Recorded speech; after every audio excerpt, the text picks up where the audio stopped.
Movie के start में हम देखते हैं कैलेब को, जो एक कंपनी में एज ए प्रोग्रामर काम करता है। वहाँ पे एक कंपटीशन को जीतने के बाद उसे अपने कंपनी के सीईओ नेथन के साथ एक हफ्ता बिताने का मौका मिलता है। वो उसके घर की ओर एक चॉपर से जाता है, जहाँ उसे रास्ते में पता चलता है कि नेथन अपने घर में अकेला रहता है, जो कि पूरी तरीके से हाई सिक्योरिटी है और उसके घर में कोई चॉपर भी नहीं जा सकता है। एक चॉपर उसको घर से थोड़ा दूर उतारता है, जहाँ से आगे कैलेब को पैदल जाना पड़ता है। आगे जाने के बाद वो एक बाउंड्री के पास खड़ा होता है, जहाँ एक कैमरा उसकी फोटो खींच के उसे एक आई कार्ड देता है। इससे कैलेब को पता चल जाता है कि अगर वो उसके बिना वहां घुसने की कोशिश करेगा तो उसकी एंट्री नहीं हो पाएगी। अब अंदर जाने के बाद उसकी मुलाकात नेथन से होती है, जहाँ पे कोको नाम की सर्वेंट नेथन की सेवा किया करती थी। नेथन उससे कहता है कि मैंने यहाँ पे तुम्हें बुलाया है एक खास वजह से। वो उससे कहता है कि उससे पहले तुम्हें एक नॉन डिस्क्लोजर एग्रीमेंट को साइन करना पड़ेगा। जब वो उसको साइन कर देता है तो वो उससे कहता है कि तुम ट्यूरिंग टेस्ट के बारे में जानते होगे। ये एक ऐसा टेस्ट होता है जिसमें एक एंड्रॉइड का टेस्ट एक इंसान लेता है, जिसमें कि अगर वो एंड्रॉइड इंसान के तरीके बिहेव करेगा तो उसे पास कर दिया जाता है। अब कैलेब को कुछ समझ नहीं आता है कि नेथन किस बारे में बात कर रहा है, जिसके बाद नेथन उससे कहता है कि मैंने एक एआई पे काम करना शुरू किया है जिसका नाम एवा है। तुम्हें उसका जाकर के टेस्ट लेना है और आखिर में जाकर के अगर वो तुम्हें ठीक लगे तो तुम उसको पास करना या फिर तुम उसको फेल कर देना, ताकि मैं उसमें कुछ और चेंजेस कर सकूं। अब इसके बाद नेथन कैलेब को भेज देता है मिलवाने के लिए एवा से, जहाँ एवा एक ग्लास के पीछे से मिलने आती है कैलेब से। कैलेब देखता है कि उस ग्लास पे एक साइड पे चटकने का निशान है। वो एवा से बातें करता है, जहाँ पे उसे लगता ही नहीं है कि एवा एक एंड्रॉइड है, और वो काफी भौचक्का रह जाता है। उसके फर्स्ट सेशन के बाद जब वो नेथन से मिलता है आकर के, तो वो उससे कहता है कि मैं तो भूल ही गया था कि वो एक इंसान नहीं है, वो बहुत ही अच्छे से बात करती है। तुमने ऐसी कौन सी प्रोग्रामिंग की है कि वो इतनी खतरनाक हो चुकी है और वो एक इंसान के तरीके बिहेव कर रही है। अब वहाँ पे नेथन अपनी तारीफ सुनने के बाद कुछ कहता नहीं है और चला जाता है। रात को जब कैलेब सो रहा होता है तो उसके रूम की लाइट चली जाती है और वहाँ की सिक्योरिटी बंद हो जाती है। इस वजह से वो वहीं पे फंस जाता है और वो घबराने लगता है। थोड़ी देर बाद लाइट वापस आ जाती है और उसको समझ नहीं आता है कि ये सब क्या हुआ।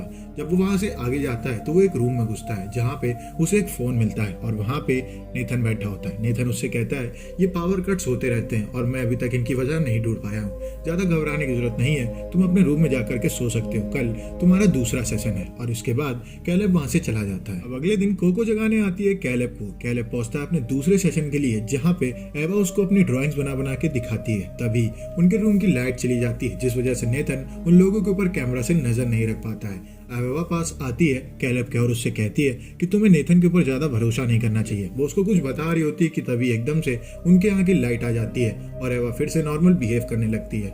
कैलेब को कुछ समझ नहीं आता है कि ये सब उससे एवा ने क्या कहा। जब वो बाहर जाता है तो नेथन उसे कहता है कि तुमसे एवा ने क्या कहा जब लाइट गई थी, जिसके जवाब में कैलेब उससे कहता है कि लाइट जाने के बाद एवा असल में कुछ बात ही नहीं करती है। अब इसके बाद नेथन उसको लेके जाता है नीचे अपनी लैब में, जहाँ पे उसने एवा को बनाया था। वो उसको सारे पार्ट्स दिखाता है और इसके साथ साथ उसे एवा का ब्रेन भी दिखाता है, जो कि एक नीले कलर का लिक्विड होता है। वो उससे कहता है कि इसके अंदर का सॉफ्टवेयर हमारी कंपनी बनाती है और इसकी हेल्प से ही मैं एवा को सोचने की शक्ति दे पाया हूँ। अब अगले दिन कैलेब और एवा बातें कर रहे होते हैं, जहाँ पे एवा कैलेब से कहती है कि क्या तुम मुझे बाहर घुमाने ले जा सकते हो, जिसके जवाब में कैलेब उससे कहता है कि क्या ये एक तरह की डेट है। तभी एवा वहां से अंदर जाती है और कपड़े पहन करके बाहर आती है। उसको देख करके इस बात में डिफरेंशिएट ही नहीं कर पाता है कैलेब कि वो एक रोबोट है, ना कि इंसान। वो उसकी तरफ अट्रैक्टेड फील करने लगता है, क्योंकि एवा के इतने खतरनाक फेशियल एक्सप्रेशंस होते हैं जिनकी वजह से वो इस बात पे यकीन ही नहीं कर पाता है कि वो एक एआई है, ना कि इंसान। इसके बाद वो वहाँ से बाहर जाता है बात करने के लिए नेथन से और उससे कहता है क्या एवा के अंदर सेक्सुअल डिजाइनिंग प्रोग्राम करना जरूरी था, जिसके जवाब में नेथन उससे कहता है कि मैंने ऐसा कुछ भी नहीं किया है। एक हाईली एडवांस एआई यही होता है जो कि चीज़ों के हिसाब से अपने आप को ढाल ले और नई नई चीज़ों को सीख करके इंसानों और दूसरी चीज़ों के ऊपर अपने आप को रखे।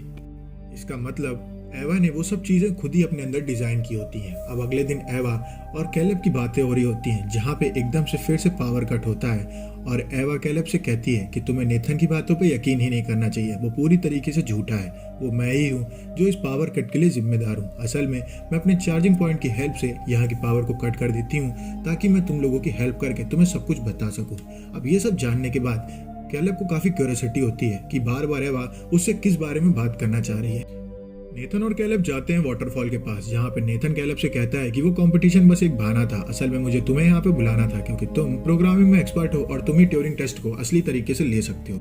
इसके बाद जब वो लोग वापस से नेथन के घर पहुंचते हैं तो वहां पे फुटेजेस की हेल्प से कैलेब को पता चलता है कि नेथन ने एवा की बनाई हर पेंटिंग को फाड़ दिया है। इसके बाद कैलेब जाता है नेथन के पास इस बात का जवाब पूछने के लिए कि उसने ये सब क्यों किया, जहाँ पे काफी नशे में होने की वजह से नेथन और कोको आपस में डांस कर रहे होते हैं और उन लोगों के मूव ऑलमोस्ट सेम होते हैं। इस बीच वो लोग आपस में रोमांस भी करने लगते हैं, जिस वजह से वहां से वो बाहर चला आता है। अब अगले दिन वाटरफॉल के पास बैठे बैठे नेथन बताता है कैलेब से कि मैं एआई पे काम बहुत सालों से कर रहा था, जिसके जवाब में कैलेब उससे पूछता है कि तुम एआई को आखिर लाना ही क्यों चाहते हो, जिसके जवाब में उससे नेथन कहता है कि ये एआई को आने से कोई नहीं रोक सकता। ये लेटेस्ट टेक्नोलॉजी है जो कि आज नहीं तो कल पूरी धरती में फैल जाएगी। अगर मैं इस पे काम नहीं करूंगा तो कोई और आकर के इस पे काम करेगा। वो उससे कहता है कि एवा में जितनी भी खामियां हैं मैं उन सबको हटा करके एक नए एआई को बनाऊंगा। अब इस सब को जानने के बाद कैलेब काफी शॉक्ड हो जाता है, क्योंकि उसे ऐसा लगता था कि नेथन का फाइनल डिजाइन एवा ही है और वो एवा से आगे भी एक एआई को सोच रहा है। अब वो लोग उसके घर पहुंचते हैं, जहाँ पे काफी नशे में होने की वजह से वहां पे नेथन बेहोश हो जाता है। उसके की कार्ड को निकालने के बाद वो लेके जाता है कंप्यूटर के पास और उसकी हेल्प से सभी फुटेजेस को चेक करने की कोशिश करता है, जहाँ पे कैलेब को पता चलता है कि एवा से पहले काफी सारे ड्रॉइड्स को बनाया है नेथन ने और वो उन सबको मार के फिर से नए डिजाइन पे काम करने लगता था। इसका मतलब एवा अभी भी उसका फाइनल डिजाइन नहीं है और कैलेब भी नहीं चाहता है कि एवा को बंद किया जाए। वो देखता है कि एक ऐसी ड्रॉइड भी थी जो कि शीशे पे हाथ मार रही थी और उसके वजह से ही वहां पे ग्लास में वो स्क्रैच था। अब वहां पे कैलेब को यह भी पता चलता है कि कोको एक इंसान नहीं, एक एआई है जिसको नेथन ने बनाया है अपनी सेक्सुअल नीड्स को पूरा करने के लिए, क्योंकि उस पहाड़ में वो अकेले रहता है। अब इसके बाद वो काफी घबरा जाता है। इतने में नेथन को होश आता है और वो कैसे तैसे अपने रूम की तरफ जाने लगता है, जहाँ की कार्ड ना होने की वजह से उसको टेंशन होने लगती है। तभी उसके पास भाग के आता है कैलेब और उसको की कार्ड देते हुए कहता है कि इसको तुमने मेरी जेब में डाल दिया था। अब वो अपने रूम में जाता है, जहाँ पे कैलेब को इस बात पे शक हो रहा होता है कि कहीं वो भी तो एक एआई नहीं है। वो अपने आप को चेक करता है, जहाँ गलती से वो अपने हाथ को काट लेता है और खून निकलने की वजह से उसे इस बात का एहसास हो जाता है कि वो एक एआई नहीं है। अब अगले दिन वो मिलने जाता है एवा से और उससे बात करते हुए कहता है कि तुम बिल्कुल सही थी, नेथन सही आदमी नहीं है और वो तुमको दोबारा से रिप्रोग्राम करने वाला है तुम्हारे इस मॉडल को खत्म करने के बाद। एवा ये सब सुनने के बाद काफी घबरा जाती है। नेथन उससे कहता है कि मेरे पास एक एस्केप प्लान है, हम उसको फॉलो करेंगे और तुम्हें यहाँ से लेकर के भाग जाएंगे। वो उससे कहता है कि मैं नेथन के साथ शराब पीऊंगा, जब वो बेहोश हो जाएगा उसके बाद तुम यहाँ का पावर कट कर देना और मैं उसके की कार्ड की हेल्प से यहाँ की सिक्योरिटी ब्रीच कर दूंगा, जिसके बाद हम लोग यहाँ से भाग जाएंगे। कैलेब और नेथन एक रूम में होते हैं, जहां कैलेब नेथन से शराब पीने की बात करता है। तभी नेथन उसकी शराब पीने के ऑफर को ठुकराते हुए उससे कहता है कि आज तुम्हारे यहाँ पे आखिरी दिन है, तुम्हें अपने टेस्ट को पूरा करना चाहिए और एवा को पास या फेल करना चाहिए। तभी कैलेब गुस्साते हुए उससे कहता है कि तुम जो कर रहे हो वो एक पागलपन है, तुम एंड्रॉइड्स के ऊपर कुछ ज्यादा डिपेंडेबल हो चुके हो, ऐसा कि तुमने कोको को अपना सेक्स टॉय बना करके रखा है। तभी नेथन हंसते हुए उससे कहता है कि असल में पागल तो तुम हो चुके हो, कल मैंने देखा कि तुम अपने हाथ को काट रहे थे। अब ये सब जानते ही कैलेब काफी शॉक्ड हो जाता है, क्योंकि उसे ऐसा लगता था कि पावर कट के बाद कोई भी कंट्रोल नहीं होता है नेथन के हाथ में। नेथन उससे कहता है कि एवा के रूम में मैंने बैटरी से चलने वाले कैमरे ऑलरेडी लगा रखे हैं, जब वो पावर कट करती है तो मैं सब कुछ सुन लेता हूँ उन कैमरास की हेल्प से कि उसने तुमसे या अपने आप से क्या बातें की हैं।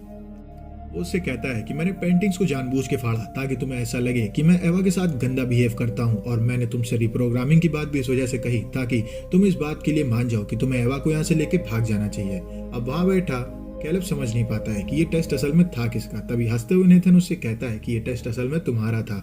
एवा को मैंने इस तरीके से प्रोग्राम किया था कि वो किसी को भी किसी भी तरीके से किसी हद तक जा करके अपनी बात मनवा सके, और उसने सेक्सुअली तुम्हारे सामने अपने आप को पेश करके अपनी बात तुमसे मनवा ली है और तुम उसको यहाँ से ले जाने के लिए तैयार हो। नेथन वहां पे बैठा हंसी रहा होता है कि तभी कैलेब उससे कहता है कि मैं जानता था कि पावर ब्रेक के बाद भी तुम मेरे ऊपर नजर रखते होगे, क्योंकि तुम इतने बड़े साइंटिस्ट हो तो तुम ऐसी गलतियां तो करते नहीं होगे।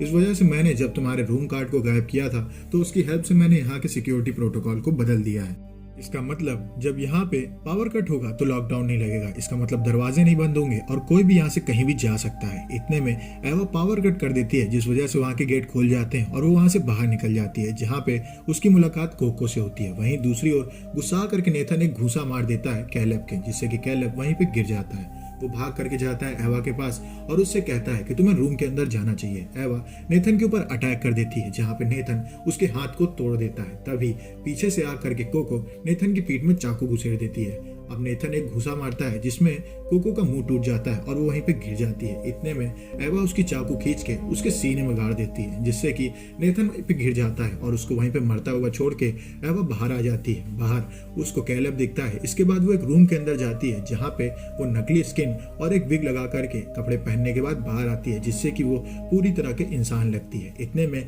वो वहाँ पे कैलेब को भी बंद कर देती है और सिक्योरिटी सील करके वहाँ से निकल जाती है। कैलेब काफी कोशिश करता है बाहर निकलने की, लेकिन एवा उसकी बात नहीं सुनती है और उसको वहीं पे लॉक करके निकल जाती है। असल में ये एवा का एक मास्टर प्लान था जिसमें उसे वहां से बाहर निकलना था। बाहर जाकर के वो उस चॉपर के पास पहुंचती है जो कि वहां कैलेब को लेने आया होता है। वो उस चॉपर में बैठ करके पहुंचती है शहर में, जहाँ पे वो चारों तरफ सिटी को एक्सप्लोर करने लगती है। वहीं दूसरी ओर हमें दिखाया जाता है कि कैलेब अभी भी उस सेल के अंदर बंद है जहाँ पे नेथन की जान जा चुकी है, कोको मरी पड़ी हुई है और अब वहाँ पे थोड़े दिन में कैलेब भी मर जाएगा। वो काफी कोशिश करता है लेकिन दरवाजा तोड़ नहीं पाता है और मूवी यहीं पे खत्म हो जाती है। अगर आपको वीडियो अच्छी लगी हो तो वीडियो को लाइक करें, चैनल को सब्सक्राइब करें। मिलते हैं आपसे नेक्स्ट वीडियो में, तब तक के लिए stay safe, stay healthy, bye bye.